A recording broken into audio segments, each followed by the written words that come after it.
बिस्मिल्लाहिर्रहमानिर्रहीम। अस्सलामु अलैकुम नाज़रीन। वफाकी वज़ीर दाखिला राना सनाउल्लाह को मुस्लिम लीग नून पंजाब की सदारत से हटाए जाने का इम्कान है। नून लीग के ज़राए ने कहा है कि पंजाब असम्बली में अदम इतिमाद के वोट में नाकामी और वफाक में अदम इतिमाद के हवाले से वोट की तैयारियों और पंजाब में ज़िमनी इंतखाबात के नताइज पर यह मुतालबा जोर पकड़ रहा है कि पंजाब की नून लीग की क़यादत अपना काम सही तौर पर अंजाम नहीं दे पा रही। ज़राए का कहना है कि राना सनाउल्लाह पंजाब के सदर होने के साथ साथ वफाकी वज़ीर दाखिला भी हैं, जिसकी वजह से वो पार्टी उमूर पर तवज्जो नहीं पाते।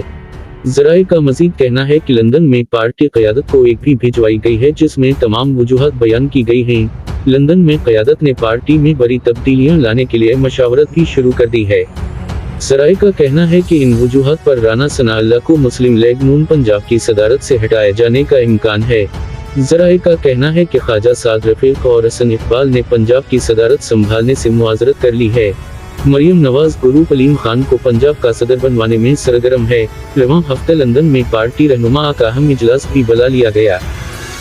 नाज़रीन, अपना ख्याल रखिएगा। खुदा हाफिज़। पाकिस्तान जिंदाबाद।